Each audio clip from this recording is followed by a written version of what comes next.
Alrighty, welcome in episode number 13 of the Sweaty Fantasy Football Podcast. We're back. We just finished up week 2 of the NFL preseason. We got about a little over 2 weeks until NFL football kicks off. I'm incredibly excited. I just watched some highlights. You watched the first drives. One of the things that we're gonna touch on a little bit is there's a lot more teams playing starters, which is really cool because you get to see actual snap counts and actual highlights from the players that you like. But we got a mock draft today. It's going to be awesome. Zach and I are teaming up on a mock draft today, so we're going to be debating our team and see how it looks at the end and see which players Zach likes that I don't like and vice versa. I'm pretty excited for this one. Yeah, hopefully we get some disagreements, really get to kind of go back and forth. I find myself doing that a lot in mocks where I'm sitting there and really waffling on which direction I want to go in. And I think it'll force both of us to pivot because there's going to be your picks that we go with mine. There's going to be picks I like and we go with yours, and you kind of have to pivot draft strategy based on position.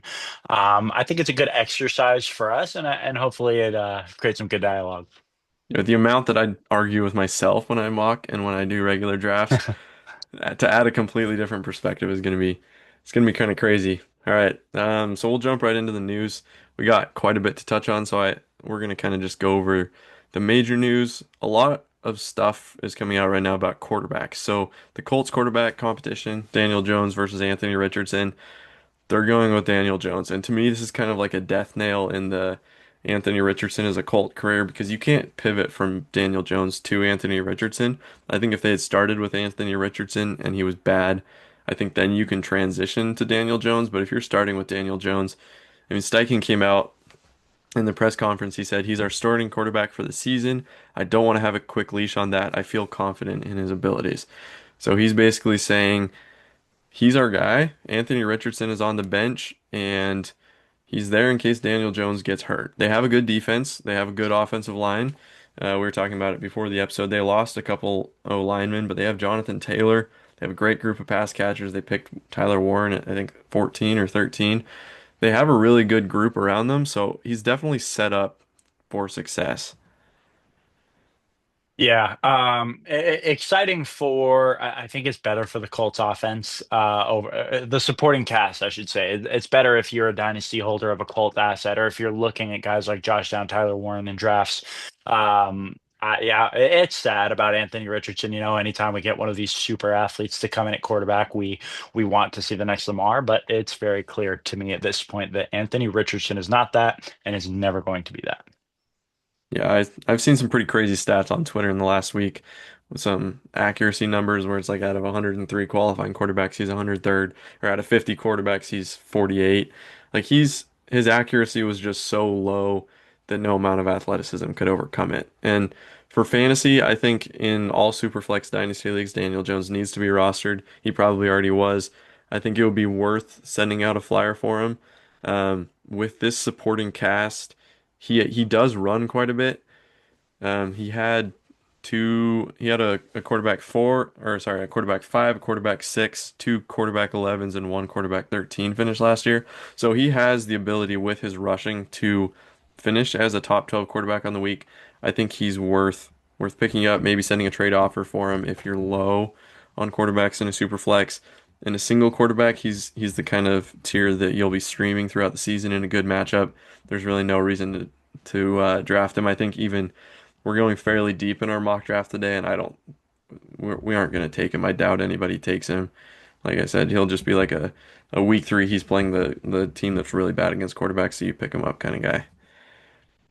Yeah, really the only viability here is Dynasty Superflex. So you're not really that's just We're about playing all to you're the gonna get out of mainstream. Daniel Jones. Yep. Oh Uh, man, another good one. These quarterback pieces have actually been really good this week. Joe Flacco is starting. And in my opinion, that's incredibly good for Jerry Jeudy. It's incredibly good for David Njoku. Because the other option is Kenny Pickett. Kenny never has thrown 10 touchdowns in a season, Pickett. Um, and then the two quarterbacks. They've said they're going to carry all four quarterbacks. It's just a mess. I think we're going to see all of them at some point during the season.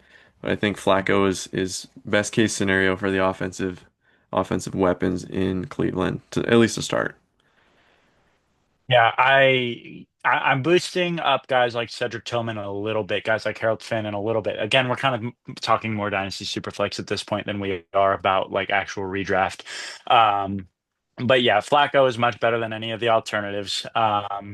Loving the drama for the QB2 spot. Loving Dylan Gabriel taking shots at Shador Sanders. I understand that he came out and said that this was, oh, I'm talking about the media. No, that was a direct insult at Shador Sanders. I'm loving the drama. Yeah, it's going to be a shit show in Cleveland this year. Yeah, I think kind of the common theme between both of these is it bumps up all of their ancillary pieces. These guys aren't necessarily guys that you're drafting as a last pick. But it's good for the pieces around him, like a Josh Down sleeper, a Cedric Tillman sleeper, Michael Pittman, all these guys. Matthew Stafford's back at practice. That is huge. Um, there was a lot of worry because he just kept getting held out of practice, and then McVay said, "Oh yeah, he'll be back Monday," and then Monday rolls around and there's no Stafford. He's in street clothes. Like, a back injury at his age. I mean, there's a lot of good highlight reels of him in Detroit. He got absolutely clobbered. His time in Detroit was just filled with him taking absolute shots. And he's just one of those guys that when he's on the field, he will support top fantasy options. So we have Puka going in the first round. Devontae, I think, is in the fourth round. I guess we'll see in our draft. You have these fantasy options that are in Kyron now. Um, you have these fantasy options that are heavily reliant on the offense being good, and Stafford being in means the offense is good. Stafford being out means the offense takes a significant step back. And there was a lot of people talking about maybe taking Puka off your board or Devontae off your board if it's going to be Jimmy G. Um, and there's a pretty high injury risk when you have a quarterback that's this old that's already battling back injuries before the season. You kind of wonder, like, he comes out and he looks good week one, week two, first series, and he gets rocked, and then he's out, and then he has surgery and he's out for the year, and then what with the offense? So I think it's great to see him back at practice, and this bumps all the pieces of the offense. Not 100% convinced on Stafford. I've been very concerned for weeks. I'm still concerned. I'm just about there with Puka being on my do not draft and redraft this year. I do not expect to have any shares of him. A back injury, like of all the things that could linger, like I would think, just anecdotally, I would think that a back would be one of the most concerning of those injuries. He is old. I am kind of expecting some serious regression from the Rams offense this year.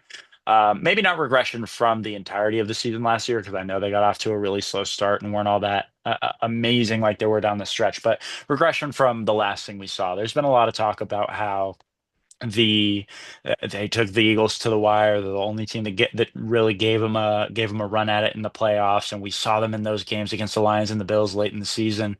I don't think I think it's possible. Don't get me wrong, it is possible, but you need it to happen if you're drafting Puka in the first round. You need it to happen if you're drafting Kyron in the first three rounds. And I just see so many outcomes where it doesn't happen and the floor kind of bottoms out for these players.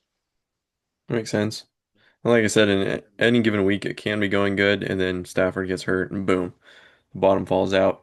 There is no Saints news yet. So Tyler Shuck and Spencer Rattler, honestly, Spencer Shuck, or sorry, Tyler Shuck looks not very good, and Spencer Rattler looks not very good. As I watch more, I'm more and more convinced that they're in the number one pick with Cleveland. They're going to be duking it out towards the end of the season. It's bad. I finally dropped Spencer Rattler. I honestly don't care if he wins out.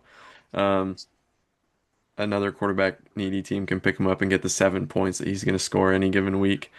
I, yeah, I just don't really care anymore. It's honestly a little bit reminiscent of oh, what's the Titans coach? Callahan? It's honestly reminiscent of Brian Callahan's first year in Tennessee, where you're going in there, you're going to be bad, and you've handpicked this guy who is going to pick the quarterback of the future next year. So you're going to accumulate draft picks and hope that some of the players on your team work out. That's kind of the vibes it's giving for the Saints. Are you surprised that neither one has won out yet? I know you're a big Tyler Shuck guy, and again, we are giving this so much airtime. I don't know that anybody outside of Saints podcast has given the Shuck versus Rattler battle this much airtime. I've come to the conclusion that I do expect Spencer Rattler to start week one. You touched on it a little earlier. You can go from Spencer Rattler to Tyler Shuck. You cannot go from Tyler Shuck to Spencer Rattler, at least without Hmm. making fan base very upset. I'm not fully I have a candle lit for Tyler Shuck, but you'd like to see a 27-year-old come in and really feel like he has it together, feel like he can beat out Spencer Rattler, who is objectively a poor quarterback and will probably have to find another job here in a couple of years. But Candle is lit. I do think that his tape last year was first round worthy if he was not 27. And I can tell it's very easy to see the path of why he's a 27-year-old quarterback. The COVID year, the specific injuries in which he had. I can see a path, but I don't expect that to happen very soon. I'm not sending any offers for Tyler Shuck anymore in any dynasty leagues. If he hits the wire, he will be on my roster. I will be rostering Tyler Shuck, but nobody who drafted Tyler Shuck is going to be putting him on the wire at this point. I think that you hope you get 6 or 7 games out of Spencer Rattler before you have to throw Shuck to the Wolves. And I honestly still think it looks pretty rough for Shuck there starting out. But maybe if he flashes something down the stretch, maybe if he has a really nice last 3 games of the season, maybe he gets traded when Arch Manning comes in next year. You think they already have the card written up? You think that it's in their front office somewhere? They got a card with Arch Manning written on it at 101. I think if Arch Manning wants to declare, they will happily take him. Yeah, I just think you get to the end of the season and you have the number one overall pick. It's kind of what the Bears ran into. Whereas like there was people arguing for Justin Fields. And it's like, but you're on the clock and you have Caleb Williams. So sorry, buddy, you're okay. I mean, Justin Fields obviously started games for the Steelers and now he's gonna start for the Jets for the year, but I mean, if you have Tyler Shuck, is that gonna prohibit you from taking Arch Manning? I don't think so. Not Um, at all. at least that, and probably not in Kellen Moore's mind either. Rasheed Rice. So this has been a big discussion. Where do you draft Rice if he's getting suspended? I've seen people confidently saying that he's going to be suspended 4, confidently saying that he's going to be suspended 6 or 8. Apparently the NFL came in with 10, and that's why. And the Rasheed Rice camp said no, you can't do that. That's egregious. So. From what I've heard, they're going to the same lawyer to, or the same judge to debate this as the one that they went to for Deshaun Watson when they ruled on that. And so her earliest availability was at the end of September. So as of right now, it looks like Rashee Rice is going to play the first 4 weeks of the season, which is good. The Chiefs have a gauntlet. There is also a chance that they come to an agreement before it. It's 6 games, and Rashee Rice's camp says, you know what, that's probably fine. He serves the 6 games. This makes it really hard because if he plays the first 4 weeks of the season, and then this is, I was doing the math. If he plays the first 4 weeks and then is suspended 8 games, that goes through their bye, so that doesn't count as a game played. He's coming back week 14. Are you going to have confidence if he comes back week 14 to put him into your playoff matchup or your playoff hopeful matchup? Wouldn't personally, but this is actually all news to me. I'm finding this out right now about what you're saying about 10 games and his camp. I knew about the suspension being delayed. Obviously, I knew that it would run into playoffs if it was 8 games. Um, but man, how is that how that worked? What do you mean his camp said no to a suspension? That They wanted to that seems appeal pretty it. backwards to me. Wow, I think it's interesting. I think it's kind of like when you go to trial. If you don't like how the outcome, you can appeal it. So like with Jordan Addison, he got a 3 game suspension for a DUI. He said, "Look, I'm gonna get this thing behind me." They came into Rashee Rice and said 10, and they were like, "Dude, 10 is a lot." I don't think their argument was there wasn't any precedence for it. I think most of the time situations like this is like 6 to 8 games. And so they were like, "Okay, but he's been good, so can we maybe get 6 or 8 games?" Um, And maybe they also looked at the beginning of the season and the Chiefs said, "Hey, look, we really, really, really need you these first 4 weeks." I'll pull it up if you have any other points on Rashee Rice, but the Chiefs' first 4 weeks of the season are absolutely brutal. I believe they see the Bills, the Ravens. I know it's Chargers week one, and then I forget who week two is, but I believe they see the Bills and the Ravens week three and four. Am I incorrect there? So they play the Chargers, Eagles. Giants Okay, week not the 3, and then Bills. Okay. Ravens. Yeah, not the Bills. So I I got mean, yeah. so Holy Lord, dude. The Giants they could beat without, but the Chargers look like a legit team. I mean, it's in Harbaugh's second season. That's phenomenal. Eagles just won the Super Bowl. Ravens, you're playing Lamar.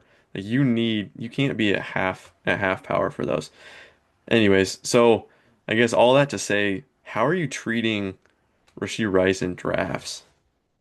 I've been lower than consensus on Rasheed for long enough now that I was not going to end up with him on very many teams, just because of how low I was in general. And this is going to move my needle. I think more than it will for someone who was in before and is. I think the ADP drop is bigger for me than someone who was already in on him. I'm not going to own any Rasheed Rice this year. I think it's a bad idea. There's a cost at which I'm okay with him, but. Yeah, it looks ugly. It is not a good day to be a Rashee Rice owner. Yeah. Um, some preseason news. Cam Little hit a 70-yard field goal, rookie kicker for the Jags. That's pretty awesome. Doesn't count as an official record. Justin Tucker held that at 66. It's not in season, so it doesn't count. It was pretty cool to watch. Couple injury things. Justin Jefferson got a hamstring injury. They've been really slow getting him back, which makes sense. You don't want to push him. He should be back on the field practicing this week. AJ Brown, this is kind of a sneaky one. He's been out. Um, Sirianni was asked if he re-aggravated his hamstring. He wouldn't say. Things like this in training camp, soft tissue issues are just they're scary. And honestly, right now, I want to see teams be cautious. But 2 weeks out from the season, if a player is getting injured right now, like AJ Brown just got hurt a little bit ago, there is a world where um, it carries into the season and could affect availability for your week one. I'm not worried about that with Jefferson. I don't really know enough to be worried about AJ Brown. Any thoughts there? I it increases the re-injury risk. That's the one thing with hamstring. You know what I mean? You jump like we've seen. This is coming from Twitter. Twitter doctors. You know what I mean? But you see around a 10% increase in hamstring injuries in players who sustained a training camp hamstring injury. So that's a little bit concerning. I'm okay with being on both sides of this. I'm okay with passing at ADP on these guys before ADP adjusts. And I'm okay with taking the discount. You know what I mean? I'm not going to be super concerned yet. This isn't a Matthew Stafford situation where you have a lingering injury that's affected its performance before. This is, you hope it's a one-off. Maybe you take another elite player who's a little safer. Maybe if you're making a CeeDee Lamb, Justin Jefferson decision, maybe you let that swing your decision. You let that be a tiebreaker. And maybe if three people in front of you chose to use that as a tiebreaker, and now you have the pick between Justin Jefferson and Puka Nacua, yeah, give me the discount. Yeah. Jalen McMillan sprained his neck. It was brutal. It was the way he was hit in the preseason. He went up, got hit. It looked funky. He's likely out, potentially out until their week 9 bye. Then Godwin is also likely. I didn't fact check this today. As of about a week ago, he was likely out to start the season. So, I mean, it's really wheels up for Emeka Egbuka. The When they drafted him, that was kind of the shock of the first round, where everybody's like, "There's a lot of good defensive picks on the board. You need a better defense. Why did you pick Egbuka?" I think they had an inkling that maybe Godwin wouldn't be back to fully ready by the start. Obviously, they didn't know Jalen McMillan was going to sprain his neck, but I think they probably looked at it and said, we can't really roll into week 1 with Mike Evans and Jalen McMillan and feel like we're really giving um, Baker his full allotment. So let's go take a first round wide receiver who's obviously really good. I'm curious to see. I don't think Sleeper has really adjusted yet fully, but I think Egbuka is one of those guys that's just flying up draft boards, just using using rounds as ladder rungs, where he's just kind of like keeps going higher and higher. Are you in on Egbuka for this year? It's hard. I love Ibuka so much. I love the way the situation is shaking out for him, but I do want to temper my expectations a little bit. Just the Tristan Wirfs injury is huge, and I've been Hmm. downgrading the Bucks for that. So I'm kind of landing about where I was before. I think it kind of evens out a little bit. Ibuka's a good pick. Ibuka is someone who maybe you take if you don't really have a lot of ceiling at wide receiver, you want someone who later in the season you got some good floor. He's a good shot to take if you think maybe later in the season you're going to want a wide receiver who's breaking out at that time. You know what I mean? I think that. Yeah, I am a little bit concerned about the Bucks offense as a whole. But I love Ibuka, like loved him as a prospect, love the situation. I'm playing the middle a little here. So I looked him up on Draft Sharks, his sleeper ADP. It's currently a 101, which is the 905. His market index is plus 15. So he's risen 15 spots. I'm not sure Wow. exactly the time frame on this, but that's over a full round. That's like a round and a half that he's risen recently, and I would expect he settles in somewhere around the end of the eighth round by the time drafts are actually happening. Um, so yeah, he's skyrocketing. I'm curious where he'll go. Obviously, we have auto draft, so that'll be interesting there. But I think he's a fine pick. Yeah, the Wirfs injury is that one's pretty scary. Concerned. I'm thoroughly concerned. We'll touch on the training camp standouts as we draft. We'll kind of mention some guys that are moving up the board compared to where they were. Travion Amarian, Bill, Isaac My Tesla. boy, Bill. The Commanders, McLaurin is still out. Um, he was activated off the pup, so now at this point, it's all contract. Brian Robinson is likely to be traded. He sat out the preseason game last night. It's just not great vibes around the Commanders. Yeah, it's we were predicting regression all offseason for the Commanders, and yeah, I'm nervous. I'm definitely nervous. I don't want to fade Jaden Daniels 2 years in a row and look like an idiot 2 years in a row. But yeah, I will say the upgrades to the offensive line are compelling. And the fact that they now actually have a legitimate running back that they can lean on in Ja'Cory Krosky-Merritt, that's really exciting for me. I don't know how deep he is in sleeper ADP. We're gonna do 6 bench spots. I don't know if we'll get quite to the bill range, but I'll be bringing him up when we make our last pick. That's for sure. All right, so we're gonna hop into the mock draft again. We're just a little bit after week two of the preseason, so I got drafts that are a little bit over a week away. Um, it's gonna be a 12 team PPR regular redraft league, no tight end premium or super flex or anything like that. We're at the three spot. Zach and I are going to be drafting this team together, and just so Sleeper doesn't throw us some kind of weird curveball, we have put Jamar Chase and Saquon at the 101 and 102, and we are going to have a good conversation at 103. So we're going to build this team together, see how it plays out. Yeah, absolutely. I love it. I love being at the 3 spot. I love being at the 3 spot, even if those two guys go ahead of them. I have my three locked in, and I think you do too. Honestly, I think we're gonna run into some consensus here. Yep.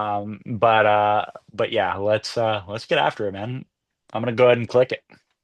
Okay. Yeah. To me, it's Bijan.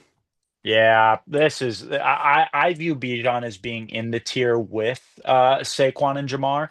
Um, I think that you look at the regression concerns from Saquon Barkley. I think Jamar Chase is the clear one, but I'm not going to be like I wouldn't clown anybody for taking Bijan ahead of Saquon this year. I think Bijan has shown what he can do. The offense is trending in the right direction. Elite talent. He just feels really safe. It feels like there's a lot of floor that exists with him. Over all the guys sitting behind him. So yeah, absolutely, I'm going to be taking him here. And he's 23 years old. I mean, that's just you're getting him in the prime of his career. He's gonna get the workload. There's really no hole to poke in it. I think it opens up an interesting decision later in the draft if we want to take Tyler Algier with one of our last picks. We'll have a conversation later about handcuffing. But Bijan's a pretty clear three. I think he could even go one or two. I don't know if he might go over Chase if somebody just really wants a running back. Um, yeah, I mean he's just so young. Barkley, I'm not calling for it, but I'm worried about Barkley. He had an absolutely egregious workload last year. As in like through the playoffs and stuff, I think he had like 400 something attempts through the last year. I think Will Shipley's a good add. Um, it's just it's tough to see Saquon repeating what he did. All those breakaway runs, they're obviously still a great team. I think he's still going to be a top five, I mean, maybe at worst a top 10 running back. I just think, I mean, Bijan's going to get roughly probably the same level of work, and he's younger, and I'm more confident that he'll have a healthy season. Yeah, as we talked through it, I'm thinking I probably am going to end up having Bijan ranked ahead of Saquon in my rankings. I think all of those are very valid concerns. The Eagles this year, when looking at last year's strength of schedule versus this year's strength of schedule, the Eagles have the biggest gap going from easiest to hardest. I think the pass rate's going to come up. I'm just. I don't think Saquon is going to repeat what he did last year. There's a reason there's a trend that goes back very far of running back progression when they have that many touches and the overall 101. And I don't think Saquon dodges it this year. I don't know if he'll make it back to us, but a good second round pick that I've been really liking is AJ Brown. Now with the injury, I've seen videos of him. He doesn't really look to be in bad shape, but I really like AJ Brown. Just traded for Devonta Smith in a pretty big trade in our league. I'm pretty in on the Eagles pass catchers because what you ran into last year was they would blow teams out in the first half, run it with Saquon in the second half. And so you'd basically get to halftime and you'd have Devonta Smith or AJ Brown and you'd have like 15 points from them and you're like we're on pace to have a really good day, like a top 3, top 5 kind of day. And then you'd look up and they would have 15 or 20 points in at the end of the fourth quarter and they're kneeling it out and you're like what happened? Well, what happened is Saquon just ran the ball. So you're hoping that this year they play a more competitive schedule and as a result of that they have to be throwing more in the second half, and that might come at the expense of Saquon not getting as many carries. And the tush push isn't banned yet. When they get to the one, it's still going to be Jalen Hurts pushing it in. They're not going to hand it off to Saquon. He might get a couple just to mess with the defense a little bit, but when you're on the one, it's still going to be Jalen Hurts, and hopefully the pass volume goes up a little bit. So Bijan, I guess all that to say, I would take Bijan over Saquon, and Bijan still being here at 103 is slam dunk for me. All right, I'm going to click it. We'll wait for it to come back around. You'll kind of see who goes off the board here. We won't really get super deep into all of these picks just because we're going to be having some conversations as far as what direction we want to go and go ahead and set yourself on auto draft so we I can thought it get that was. rolling through. No worries. Yeah, we'll get our real takes off on where we're drafting at the top of the draft. Looks I like mean, AJ Brown. Nope, AJ Brown will not make it back to us. All right. he was the pick right before us. I mean, we got Bowers, Lamar, and Josh Allen both went off the board in the second round. That seems fairly high. Um, Personally, this year looking at it, I like a lot of later quarterbacks, so I'm not even really tempted by a potential Jaden Daniels here or a Jalen Hurts. I don't know what you're looking at. To me, I really like Chase Brown. Going running back does kind of box us in a little bit. We have Jonathan Taylor still on the board. I don't know. What are you looking at here? I really feel averse going running back, running back. I am a zero RB drafter at heart, or hero RB drafter at heart. I look at Lad McConkey. He's the top of ADP, and he is, in my opinion, the best wide receiver still on the board. And if we do not touch wide receiver relatively soon, we're gonna start to see an aggressive drop off. But the other person I would bring to the table is Trey McBride. I think that it is really beneficial to have one of those top three tight ends this year. I don't feel like I'm reaching too hard to take them here. Both of these guys may be here at our next pick. Maybe we revisit this after we take one of them. And I do prefer to get George Kittle. But a take I've been kind of wanting to get off is I'm actually fully okay going tight end, and getting both Trey McBride and George Kittle. The fantasy football populace knows how valuable having a tight end is.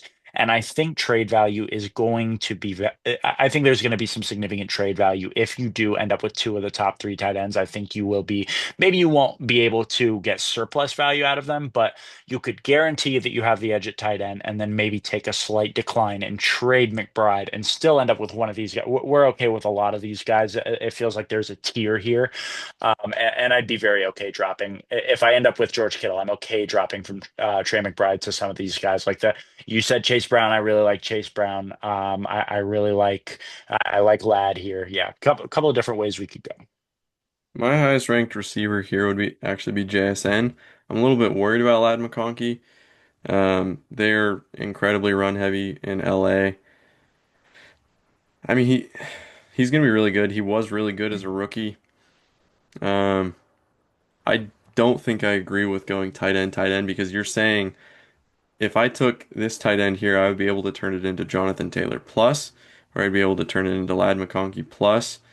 That's the only way that that really makes sense. I'm fine with going McBride, but I would not get Kittle again in the next round.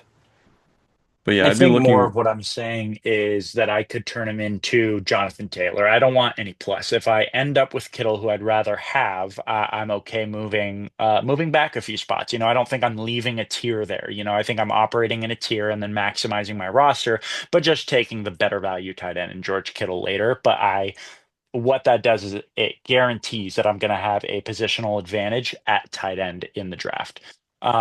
But I could co-sign. I could definitely co-sign JSN. I do have Lad McConkey a little bit ahead of him. I think that I think I trust that offense a little more than Seattle's offense, and I think Lad That's McConkey's a fair. better wide receiver than JSN. But I'm okay I going think either way.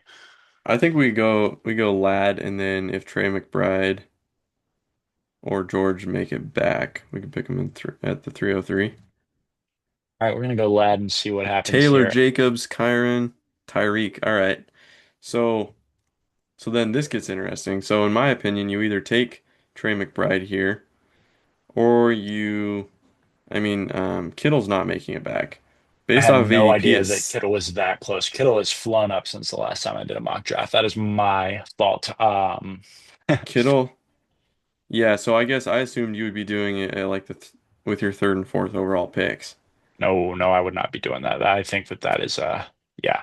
Okay. Scratch that. Maybe 10 team leagues. That's a strategy. Yeah, probably not doing that here.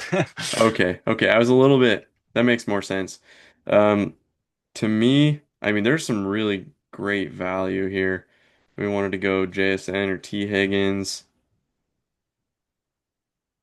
See, I I really like later wide receivers. There's a lot of wide receivers through the fifth, sixth, seventh, eighth that I really, really like. really So I'd okay. almost lean going the positional advantage of Trey McBride or Chase Brown. Chase Brown, I mean, he's way up my board. He's almost an auto draft in the third round. It's either I go tight end or I'm going like Chase Brown. I mean, I'd much rather have Chase Brown than Jonathan Taylor or Kyron Williams. It's not particularly close to me. I agree on the Trey McBride part, especially if you feel like you like the receivers that are available later. And then I kind of feel the opposite. I kind of feel like I like the running backs available at the fourth, fifth turn more than the receivers there. Fair? But yeah, I think my vote would be Trey McBride here. Yeah, go for it. All right, filling out the rooms. All right, Chase Brown went at the 308. I would feel ecstatic if I had the 308 and he made it back. Yeah, so yeah, George Kittle went at the 312. And I did not, I didn't really understand that he was that high on people's boards at this point in time. And that's where I Rasheed think he Rice. should be being drafted, in all honesty. We can tell sleeper ADP is maybe a little out of touch at the moment with Rasheed going all the way up there. Yeah. Yeah, I would agree with that. I mean, part of my argument this whole offseason with George Kittle is he was in the fifth round, and I was like, would I rather spend a second, a third, or a fifth round pick on a player that I think is going to do basically the same thing? And I guess everybody else agrees with me. George Kittle going from the fifth to the end of the third, and I bet by the time real drafts hit, I bet he'll be like from the 309 to the 312 somewhere in there. Anyways, I mean, do you have a lean here? I don't love unless we're to go Devonta Smith. I really like him. or Tet. He's a little bit down the board. George Pickens is a little bit down the board, but we've got two picks. So I mean, we're sitting pretty good. I really like Kenneth Walker this year. He's got some injury issues, but if he holds it together, his ceiling is elite. So I'd probably be picking between Kenneth Walker. One of the unsexiest names in the entire draft is Alvin Kamara. Whichever bad quarterback it's going to be is just going to be peppered. Um, yeah, I don't love the rest of the position, so I think I'd be picking between Kenneth Walker and Kamara. What are you looking at? I think this is really what I'm talking about in the draft when I say I like the running backs in the 4 or 5 turn because I look at Kenneth Walker and I love him. I look at Travion Henderson and I love him. These are two names I'm very Yeah, comfortable taking here. I do know it starts to thin out though a little bit when we start getting to wide receiver too much later. I look at George Pickens and I have him higher than I have Devonta Smith. And I think that Tet McMillan, I do really like Tet McMillan. He is the next wide receiver I have after George Pickens on the board. But I don't feel super confident in my wide receiver room. Usually at this point, by the time I get through this 4 or 5 turn, I would have at least two wide receivers. So maybe taking a rookie here isn't the way I want to go. I think what I would do here if I was on the clock is I'd be taking either Kenneth Walker or Travion Henderson.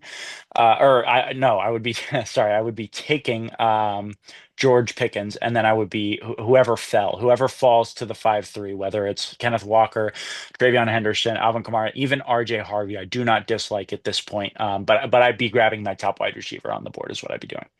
yeah, yeah. I can co-sign that. That makes sense. If you like, I mean, that's a good piece of drafting advice. If you're close to the turn and you've got a couple guys that you like, just hope one of them falls back to you. Now, what we don't want to happen is have the 412 and 501 be the two guys you want. But yeah, I'm good to go with that. I think there's enough running backs here that I'm okay clicking George here. I feel pretty solid about my wide receiver room. And There we then go. getting ready to pick here, we have that choice between Alvin Kamara and Travion Henderson or RJ Harvey. I'll put the ball in your court and kind of hear your thoughts. I'm a big Travion guy, and I'm in a couple of Oh, dynasty leagues, so that would be my vote. But I'd like to hear another so perspective for sure. I'm so far all in on Travion Henderson. I mean, just the bet to make over the past 10, 15 years has been rookie running backs. Rookie running backs. I mean, you look at Marv last year at wide receiver, and he said it took him a while. There was obviously some timing issues with Kyler where Kyler would try to throw him a back shoulder and he would just keep running. Like there's a lot of timing issues when you're the one catching the ball. But when it's just handoffs and beat your guy, get into space, break away from people. I mean, Travion's first play of the preseason, I don't know if you saw this, punt return, it was like a 97-yard touchdown for a punt return. I mean, I Inject it don't straight into my veins, man. Oh my oh, God, I cried happy tears, man. I mean, he's so good. He's with Drake May. They invested the fourth overall pick on an offensive lineman, Will Campbell. I mean, you have a team that's on a rocket ship trajectory. I love Travion Henderson. Like I said, I just love um, this offensive scheme that they're in. I just love everything about it. I would take Travion every day of the week, and to have him behind Bijan, I mean Bijan and Travion, with getting Trey McBride, like he's a insane RB2. I would smash, not in a weird way. I would smash Travion Henderson here. Pause. Oh man, we might have to bleep that one. I I love him know. too. Don't get me wrong. I might smash him however way he wants it. Oh man. Oh, buddy. A lot of quarterbacks going off the board early. I'm very comfortable letting quarterbacks go. If I'm not Me too. getting one of, honestly, it's pretty much Josh Allen, Lamar Jackson, Jalen Hurts, and maybe Jaden Daniels. But if I'm not getting one of those, I'm just gonna wait until I'm seeing Caleb Williams, Dak Prescott, Drake May on the board, Justin Herbert, Trevor Lawrence. Those are the guys I want. If I don't get one of those first four, I'm not gonna be thinking about quarterback for a while. So at this pick, I'm not looking at quarterback. In a 12-team league, if I've taken a onesie, like we already talked about, I don't love to double up on the onesie just because the depth does dry out pretty quick in a 12-team league. So I'd be looking, I mean, DeAndre Swift, he's kind of an unsexy name. That's one that if Brian Robinson signs with the Bears, that's red alert for DeAndre Swift. I'd be looking at Jalen Waddle. I mean, this is kind of call your shot on Jalen Waddle. If you're out, you're out. If you're in, you get him in the sixth round. It's a great value. Um, Olave, Jordan Addison. I mean, I would like to see Addison more like in the eighth or ninth round before I take him with his suspension. Maybe Rome Odunze. Now I you don't know. finally say the name I want to hear. This will be the one I go to bat for. This is the one where if you say another I could name, do that. I'm ready. I think that I do look at DeAndre Swift here. I think that's a fine pick, but we have put most of our chips in our running back room already, and we have punted wide receiver a little bit, which I believe is the most important position in redraft fantasy football. And I look at Lad McConkey and George Pickens. It both seems like they're kind of a little bit of a safe floor play. You know, they're going to keep us afloat while Bijan, Travion, Trey McBride give us the advantage that we need at position. I look at Rome Odunze and I see the number one wide receiver in the Bears room. I see someone who is an every down player.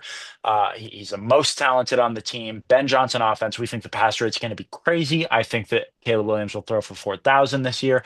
I think that like a 1,200 yard 10 touchdown season is in the range of outcomes for Rome Odunze. I think that I really want to be picking wide receiver due to like just from a roster construction standpoint here, and I think that Rome Odunze is just a home run way to do that. Honestly, that would be who I would go to bat for here.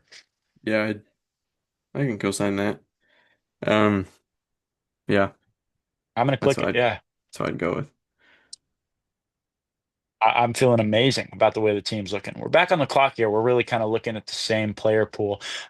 Just kind of conceptually, what are you thinking as far as roster construction here? You know, we have our two running backs, we have our tight end, and our two wide receivers and a flex. You know, we kind of have some freedom here to go wherever we want to. Are you looking at a position here with what we've done so far, or are you more looking at the board and trying to take best player available? To me, I'm looking to lean wide receiver. We have our dudes at running back, and I think we take some flyers, maybe a Bill sighting in the last round to really solidify our running back room. Um, I mean Jalen Waddle's still on the board. I really like that. Jacoby Myers, again, very unsexy name. That's just like he's gonna score you points. You're not ever gonna be like, yes, I get to watch prime time because my Jacoby Myers is playing. Um, I think my pick probably here would be Jalen Waddle. That's probably I what I would go with. it's funny I can't believe you actually guessed the round that I was going to bring him up. I think that now is the time to draft Ja'Cory Crut. I'm just kidding. I'm totally joking. I will say I think Waddle's the right pick here. I'm all in on Waddle. I will say um, in a lot of drafts I'm going to be having a Jacoby Myers conversation here. But just kind of with the construction of our room, we talked a little bit about the floor versus ceiling aspect. Jalen Waddle, it feels like, has a little bit more of the ceiling range of outcomes, and that's kind of what we're hunting for at this point in our draft, especially with our wide receiver room kind of shaking out the way that it has. I think Jalen Waddle's the pick here. I'm going to go ahead and click him. Looks like we got some value on him as well. Yeah, it could be about. I mean, Jalen, or it is already about. Like Jalen Waddle's already proved on the NFL field that he can be elite. Yeah, Tyler Warren in the seventh.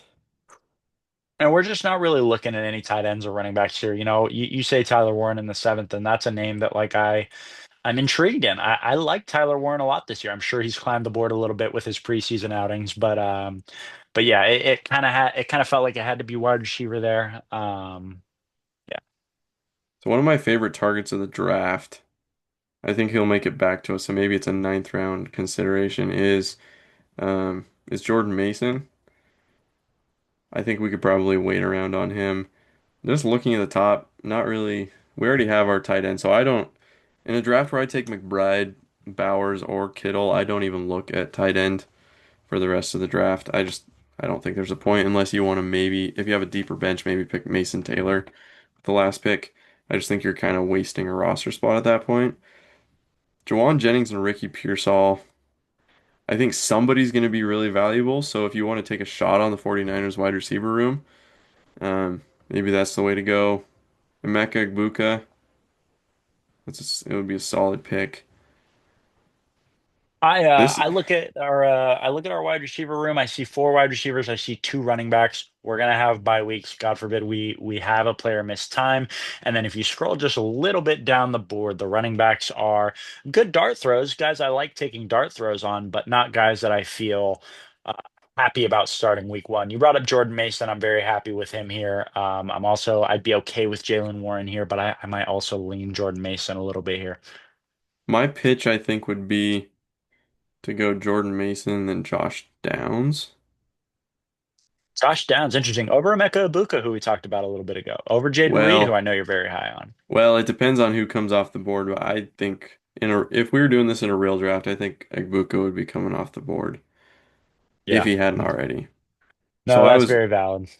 Jaden Reed, I was really high on him. He's already injured again. It sucks.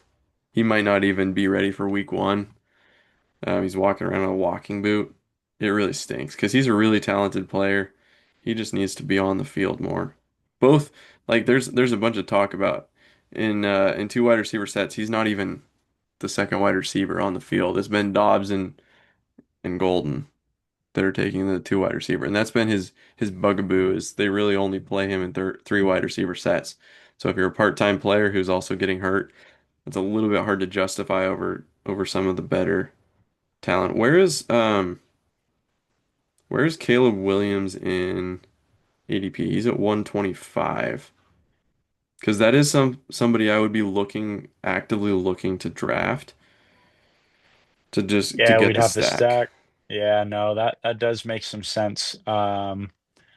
Yeah, I think if I was voting, I'd vote Jordan Mason. But if you have Yeah, a pick, and we're gonna have another pick here in a couple seconds. I do like stacking. I do really love Caleb Williams this year, but I also do kind of just I like letting whatever QB falls to me fall to me. You know what I mean? that's Whichever one I'm fair. going to get a little bit of value on.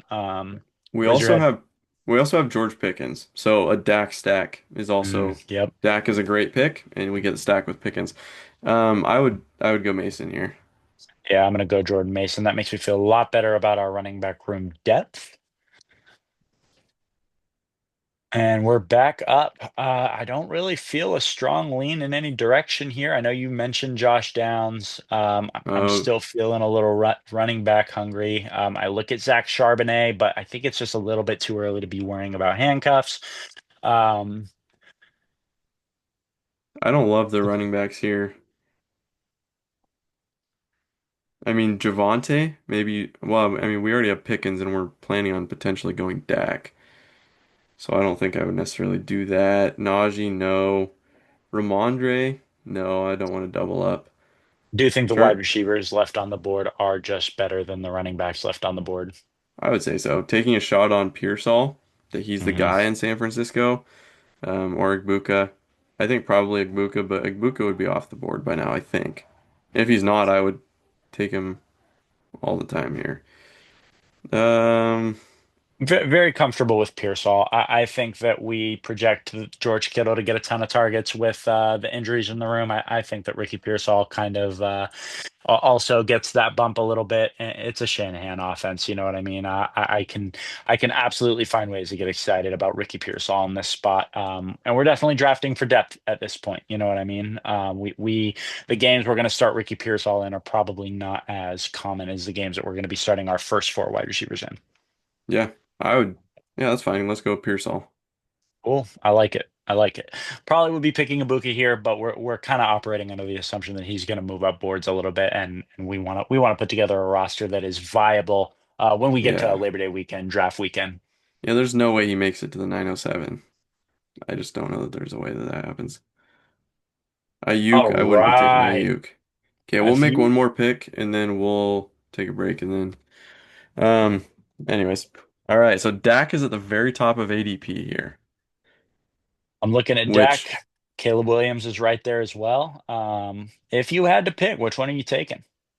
I think I'm probably picking. That's tough. That's really tough. I think I'm probably taking Dak.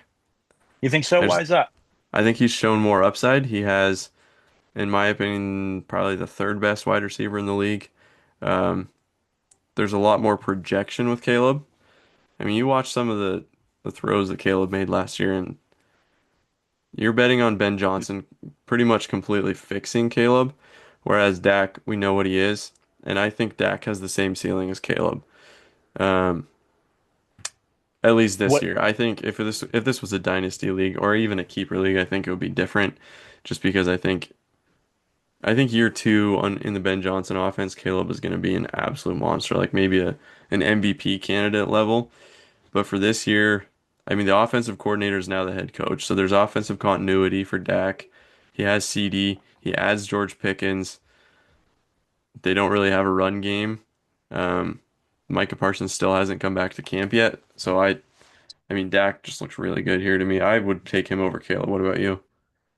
I would like to float the idea of double dipping here. I know it's kind of the idea is you don't like to carry two quarterbacks in a one quarterback redraft league. But if the idea is we waited on the position to, have a shot at having one of those guys that you have to spend top draft capital on, and we feel like if we're going in a different direction at one of these later picks, like who do we think adds more points to our starting lineups this year? Michael Pittman and Darnell Mooney, or the weeks that we decide that we like the matchup better for Caleb Williams, or we like the game script better for Dak Prescott. I'm very, very comfortable double dipping here, even if we're only stacking one of our wide receivers. Let's say we take Dak and Caleb goes off the board. I'm looking at Drake May, who is a more talented quarterback than Caleb Williams is, and we've talked about what we think about that offense and what they could be this year. Drake May has the rushing upside. I'd be very comfortable double dipping at quarterback here and feeling like we have a really good shot at having positional advantage in our onesie positions. Yeah. I mean, you go with whichever one you want. I would pick Dak. Let's go, Dak. Let's do it. Okay. You want to pause the draft, and we will be right back. And we are back. And I will pose you the question I had before the break. How do you feel here about a Caleb Williams or a Drake May? What do you think about the idea that two quarterbacks, two bites at the apple, is a benefit here over taking a Ramondre Stevenson or Nick Chubb? Um, I like it.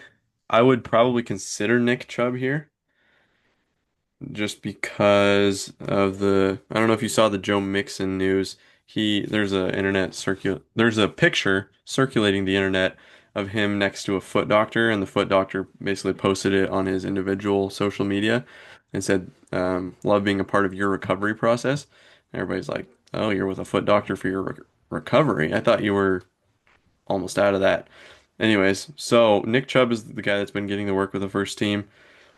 Um, Looking at the quarterbacks available, I mean, I would be happy with my second quarterback is Caleb, Jordan Love, um, even for fantasy, Justin Fields, maybe JJ McCarthy.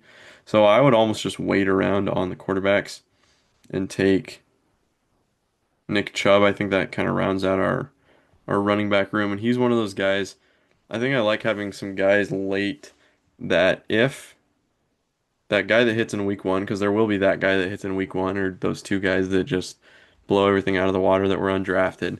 I want to have one or two guys that I can confidently just drop. And I think Nick Chubb either will be that guy or he'll get dropped. And so I would think I would take Nick Chubb and then as it comes back, then take the quarterback that's available. I think that's totally fair. I don't see a massive gap between those guys, and I see Trevor Lawrence, who should hopefully be on the board when we get down to that range. I will say I don't think I'm as high on Nick Chubb as you are, and then I look at some of the other guys around our next wraparound. Hmm. I look at both Rashad Bateman and Trey Benson, and I think that I would be happier having one of those guys and one of the quarterbacks we're looking at now than Nick Chubb and one of the quarterbacks we're looking at later, but I'm not averse to picking Nick Chubb here at all. That is totally fair. One of the things I've noticed in doing mock drafts on Sleeper is the computer takes an obscene amount of quarterbacks. I mean, you'll see a team like the guy that took Josh Allen the second also spent his ninth on Herbert. Um, I mean, some of the things that happen just don't really make sense. And like the people that drafted Jalen Hurts and Jaden Daniels, The computer's probably, oh look, Jalen Hurts also took CJ Stroud in round 10. Like it doesn't make sense. And in one quarterback league, I don't think we're going to see this many quarterbacks. So I would be fine. I think now that you say it like that, I think I would be happier with Caleb and then coming back with Trey Benson as opposed to Nick Chubb and then like Jordan Love. I think I agree. I like Caleb more than I like Jordan Love, and I do like Trey Benson or Rashad Bateman more than I like Nick Chubb. Marvin Mims, that's a good name. That'd be a potentially good name to look at. Marvin Mims, you said? Yeah, there's some buzz that he's solidified himself as Bo's number two, which I know for some people doesn't matter very much, but for a bum Those of of us who quarterback, right? those of us who know who Bo Nix is, man. No, I'm just kidding. Yeah, okay, so Trey Benson's here. So I mean, I, other guys that I'm would in. potentially be in consideration. I mean, is Keenan? I'm not really looking at Keenan. He's a floor play in the 12th round, and I'm not really looking for floor plays in the 12th round personally. I think, Yeah, I mentioned I like Rashad Bateman, and but at the point where we'd be drafting our wide receiver six as opposed to our RB4, I'm always going to lean the RB there anyway. And Trey Benson does seem like he has some more ceiling, and we're in round 12. We're looking for league winners here. So. To me, this is either Trey Benson or I'll bring another name to the table just because, might as well have the conversation. We'll be on the wraparound here. I look at Bashal Tutin, a guy who I expect to be very involved in the offense down the stretch when we're getting into playoff time. But I do think I'm okay with Trey Benson over Bashal Tutin. I think Benson's floor is somewhere around where Tootin's floor is, and Benson's ceiling is astronomically higher. He looked really, Ooh, really, I really, disagree. really. You don't think Oh Benson's yeah, ceiling is? I think his floor is much higher than Tutin's is. But I think that Tutin's ceiling is much higher than Trey Benson's ceiling. You think if James Conner gets hurt and Bashal Tootin wins the starting job, that Bashal Tootin would outscore Trey Benson? I'd put a bet on it. Yes. That's a pretty caveated bet. I don't know that that'll work Yeah, that as far that as. pushes an 80% of scenarios, right? But James Conner is not the most durable running back. We No, do he's expect not. Trey Benson to get some time this year. He's an athletic running back. They spent a decent amount of draft capital on him. I'm very comfortable with Trey Benson here. The take on Bashal being more valuable is that I think Bashal was a better prospect. He is as athletic as Trey Benson is. Bashal is more athletic. I think he's a better pass catcher than Trey Benson is, and I do like I like the why am I blanking on his name? The Duval offense Liam more than I Cohen. like. Yeah, Liam Cohen. I like the Liam Cohen offense a lot more than I like the Drew Petzing offense. I like Trevor Lawrence more than I like Kyler Murray in terms of sustaining maybe a top 15 to top 10 offense. So that's why I like Bashal Tutin. But the path to the field is definitely murkier for Bashal Tutin. So I think if I'm on the clock here, I am probably clicking Trey Benson, especially with ADP Yeah, considered. But ceiling wise, see the gap between floors is bigger than the gap between ceilings. I will say that. I disagree with the ceiling take. Um, I think if I was team two, I would be whatever. Yeah, anyways, I would be really, really hoping because team two is the one that took James Conner. I would be really hoping Trey Benson got to me. I think in any dynasty league where you own James Conner, getting Benson is a must. I think that drafts that you're taking James Conner when you're here, that's a very good tiebreaker. Just in that James Conner had a really outlier season last year. He was healthy for all but the last game, and it was like a quarter of the last game. I don't think we'd bet on that as he gets older. He's talked about the coaching staff hasn't talked about Trey Benson working in with him more. They still view Connor as their number one pretty clearly, but you could see a scenario where Trey Benson gets some work, and then if James Conner goes down, which he has been prone to do, it's wheels up. Trey Benson's a weekly top 10 running back, in my opinion. One of the things that Drew Petzing has been really good at, we hated it for Marv last year. He didn't run a good offense where he's like, we're going to take this guy at four and we're going to just send him on 9 routes all game long, which doesn't really make sense, especially with a shorter quarterback like Kyler. What he is really good at is running the ball. James Conner's been really effective. He's been a really good fantasy asset. I see that continuing with Benson. I would take him 10 out of 10 times here, especially with the other options on the board. There's nobody, in my opinion, here that represents a higher ceiling than Trey Benson. Like Yeah, if easy click for me here. I'll go ahead and click him. Go ahead. so, I mean, if Connor were to get hurt, he would be a weekly flex for us, right? Like if you told me Trey Benson was the week one starter, I'm starting him over Rome and I'm starting him over Jalen Waddle. I don't hate the take.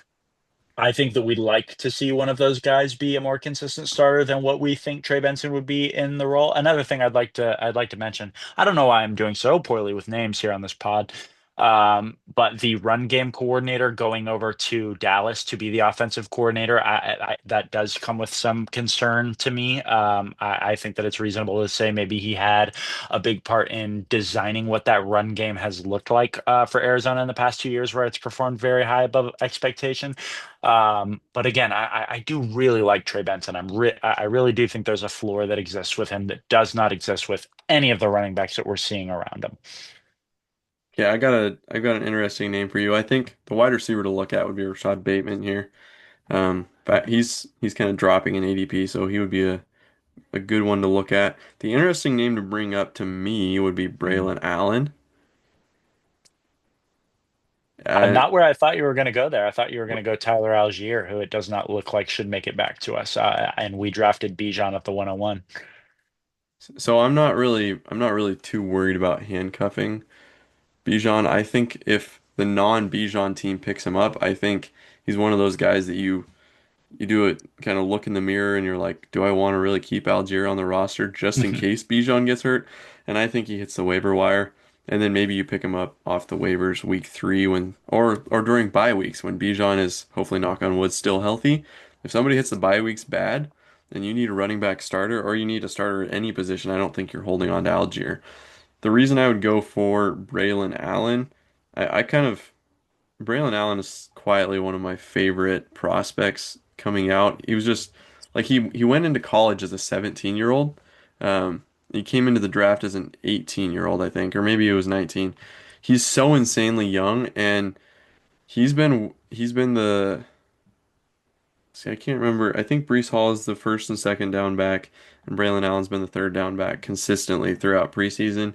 He's a great back. Braylon or Breece Hall isn't this coaching staff's guy. Breece has come out and said, "I know I'm not their guy." Um, I think I would lean Braylon Allen here just because I think he's a really good player and I think he's going to be taking a lot of touches, at least third downs, and I think he has the talent to play himself into more. Where would you be looking with this pick? I mean, Trevor Lawrence is still on the clock or on the table. I'm not excited about taking a third quarterback here when there are still I'm running kidding. backs that I have. Oh, yeah. Yeah, you got me pretty good there. Braylon is not admittedly my top running back on the board. I am admittedly a little heartbroken that Bashal Tutin went 2 picks before us. It's The only tough. other name that I would bring up would be Jerome Ford. I look at their situations. Where it's a bad team that we expect to run the ball a lot. But I think that Jerome Ford will probably get. I don't think that he's going to get any touchdowns vultured by Joe Flacco or Shador Sanders. I think that Jerome Ford is the most talented back in the backfield, where I know for a fact that Braylon Allen is not that on the Jets. So I think I would lean Jerome Ford over That's Braylon. But fair. if you are convicted about Braylon, I mean, I've seen all the camp buzz. I've seen the idea that he is the kind of the early down back, kind of taking some of those early touches, and I'm fully okay with that. I think as I go further down, I think Jerome Ford's probably a better pick for redraft. Just because Braylon, a lot of it is contingent upside if Brees were to get hurt. Jerome Ford, I think, is the starting running back for the first 4 or 5 weeks, however long Quinshon's suspension is going to be. We didn't talk about that in the news, but the charges were dropped against him. Now, the NFL will still probably suspend him. Domestic violence is something that the league takes incredibly seriously and will always suspend players for, even if they have a plea deal or something comes down the pipeline where they're not officially charged. It's still a bad look on the league. I think I would go Jerome Ford here. He might even have the job for the whole season and end up being a really great steal here. Yeah, I know the charges were dropped, but Quinshon is still unsigned by the Cleveland Browns, and I while know. that may change prior to the season, I can't imagine that they're excited to do that before we have an understanding of what that suspension looks like. Jerome Ford, I think, is pretty undervalued right now. I would agree. Kyle Williams going right before us, that's tough. I like Kyle Williams as an upside play. Now I think you know what time it is. It's the 14th round. I believe Just saw Bill, his name. I believe Bill is still on the clock. Or I mean on the table. I keep messing that up. Bill I is love on him. the table. I think a last round pick that I like going with Mason Taylor is still on the table. Um, I hear you who- on Mason Taylor, and there's a lot of guys I'm seeing here. Just to call out a couple of them, I really do. Oh wait, did he go? No, Demario Douglas should be around here somewhere. Demario yeah, he Douglas is. Douglas is still here. I really like Demario Douglas. That's fair. There are Mason Taylor. I don't hate, but I don't see him as separating from any of the tight ends around him who will eventually be on the waiver wire. You know what I mean? You could take your pick of the Rams backup running back you like, um, but I think yeah, we got to go Bill. you know the way to my heart. We I got to look go at to Bill.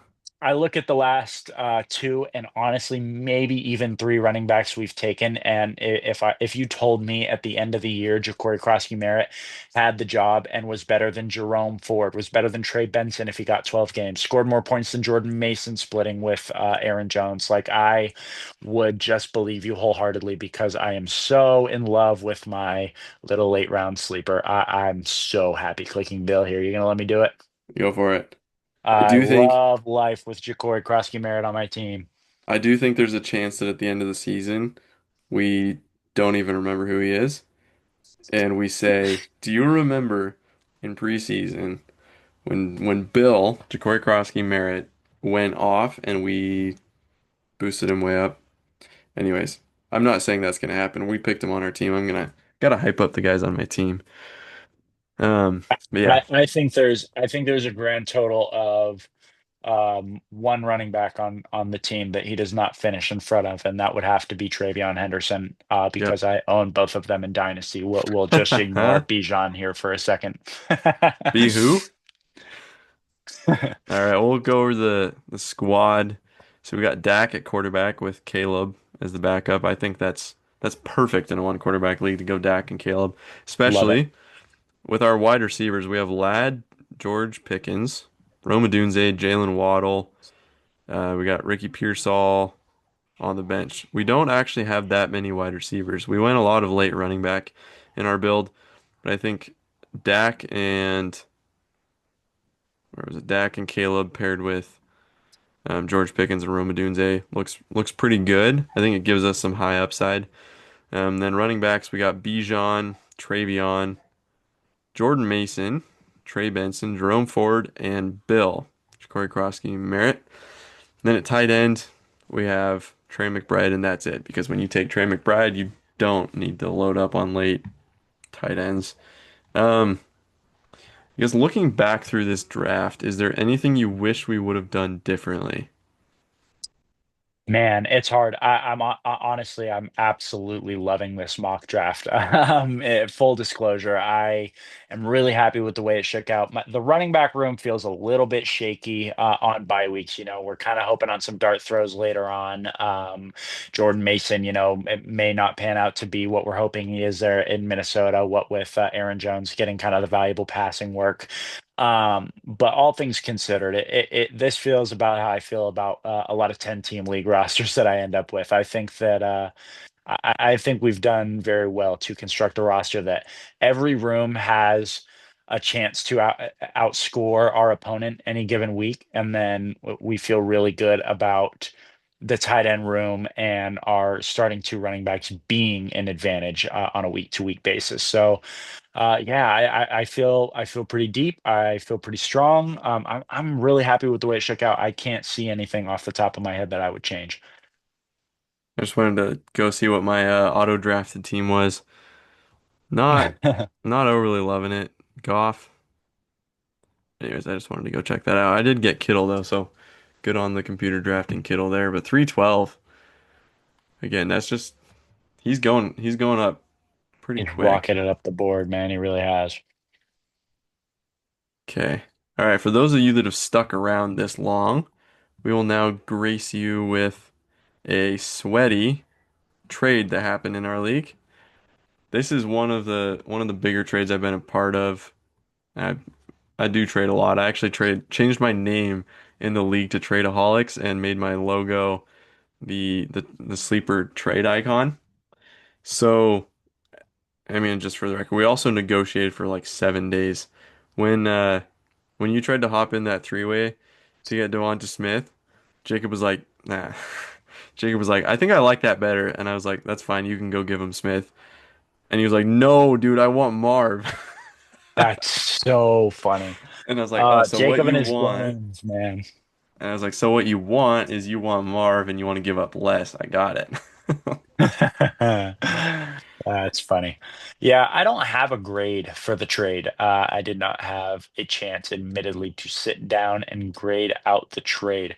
But what I'm going to do right now is close the draft and let you talk about it and why you did what you did while I find it and think about Okay. it. All right. The trade was as follows. I gave Jacob Marvin Harrison and Jordan Addison. I got back T. Higgins, Devonta Smith, a 2020 second, a 2027 second, which is Tyler's. He's headed into his rebuild right now, so it's basically a first. Like in a 12-team league, I think it's a first. I think it's a top two second. So it's a back of the first basically pick. And then I also got I think 15 fab. I'm kind of accumulating fab. I'm gonna be the guy that gets the week one explosion as long as he's not on a roster, as long as it's not Bill. To break it to you, big dog, that's JCM. So the reason I did this, Arizona concerns me. They kept Drew Petzing. Like nothing changed about the offense. They looked at last year, what they did, and said what we did was perfect. What we did running the ball, dumping it underneath to Trey McBride, and using Marv to clear defenders out for Trey McBride, it worked. And I mean, the more I dig into it, Marv is an insane prospect. I think he still has the potential to be a top three dynasty asset once Jamar and Jefferson age out. He could be the number one dynasty wide receiver for a couple of years. We'll see with like Jeremiah Smith coming into the league, but to me, it was kind of selling high on Marvin Harrison. Jordan Addison, he's a good player. T. Higgins is a guy that, if he stays healthy, um, he puts up numbers that are, if you look at points per game, he puts up numbers that are basically the same as Jamar when he's healthy, and he hasn't been healthy. That's part of the issue with trading for him. I'm betting on him being healthy. Trey Hendrickson still hasn't been signed. So this defense that got gouged by Bill, that turned Bill into this internet sensation. Keep in mind, he was playing against the Bengals. They were giving up something Bengals insane, like backups. Bengals backups, even worse than the Bengals Oh, starters. The Bengals I didn't starters know are it was a bad, so thing. you put in the backups, and they were getting like 20 yards a carry. It was insane. All that to say, I think T. Higgins, Jamar Chase, and Chase Brown are gonna absolutely, they're gonna be insanely good this year. Devonta Smith, he's an elite receiver. I mean, I think the last receiver that won the Heisman. I don't think there's been any since. Well, no, Travis last year. But Yeah, I that's mean, true.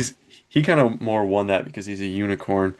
But you have two insanely talented teams in a 27 second that I view as a first. In my opinion, that's selling high or at least at market on Marv. And if Marv hits, I think his ceiling outcome could make me look pretty dumb in this trade. But his floor outcome could make it look like I won this trade pretty easily. Yeah, I think I'm going to lean agree there. I think this is, for me, for someone who I don't really have a strong take in either direction of what Marvin Harrison is going to end up being, just because there's going to be a lot of turnover in that staff. You know what I mean? We don't really expect, I say that like it's a lock. I mean, I don't expect that coaching staff to maintain in Arizona all that much Yeah, I longer. don't either. I think that. there's just so many paths for Jacob to win this trade. There's so many paths where Marvin Harrison does end up being that guy. But I've been vocal about the fact that I don't think that that exists at least for a couple of years. So I think I would lean that you probably. I like the trade for you. I have a hard time saying you won because Marvin Harrison's fantasy dynasty value is still so high right now. Because he's potential. He's the potential to be a guy who, if he's in your lineup across from T. Higgins, if he's in your lineup across from Devonta Smith, you are chalking that up to, oh, I have an advantage here. Um, Hmm? but I think it's I think you could have won on a nice margin here. This is not a fleece by any means. You weren't going for a fleece here by any means. But I think that if you stack up moves like this over time, um, I think it'll work out in your favor more often than not, and you'll spend some time. At least you'll be on the treadmill. You won't be missing the playoffs perennially. You'll be a couple of good draft picks away from really truly being a contender. And now you have a draft pick. That's exciting, man. You got a draft pick you get to play with. I've been in talks to get rid of it. I'm sure you have. I figured. Yeah, I'm not going to say with who because anybody watching this at this point in the episode will. Anyways, yeah, they'll be. It's because they're in our league. Um, I will say, if you do want to trade for Ja'Cory Krosky-Merritt for that draft pick, I will let you knock off either T. Higgins or Devonta Smith for the package. You can keep whichever one you like, and I'll take the other two sides of the deal if you want Ja'Cory Krosky-Merritt. I appreciate the charity that's going on. I honestly think by this point in the episode, I think the title of this episode is going to be something about Bill. It's got to be It's gotta something with be. Bill. Oh man, still Like Bill. Bill for Marv straight up? Question mark. Yeah, get everybody in here to watch for 4 minutes, and no, I'm just kidding. Well, that's why we put the trade at the end. That way you, Jacob and Braden and whoever else, if they even listen. I don't know. Shout out to you if Um, you're watching right now. If you're watching, leave it in the comments, and I will personally send you Ja'Cory Krosky Merritt for only two first. Absolute steal. guys, I know Zach. This kind of deal doesn't come around every day. This is Does like not. a real listener discount, if you will. We'll choose one lucky commenter to get a two firsts for JCM offer in their inbox today. Yeah, man. I mean, this is a really long episode. I'm stoked. I don't think we really talked about that enough. We draft. Um, we're doing drafts like in the next week. We have one more weekend of preseason and then one off week and then we're in. We're getting after it. I love it. I'm excited, man. I'm so excited. Dude, football. I love football. It's great. Football's everything, man. Football's life. Okay. That wraps up episode number 13. We will be back next week. I don't really know what we're doing next week, but it'll be a real banger for sure. We'll figure it out about maybe 30 minutes before the episode, just like tonight. Okay, see you next week.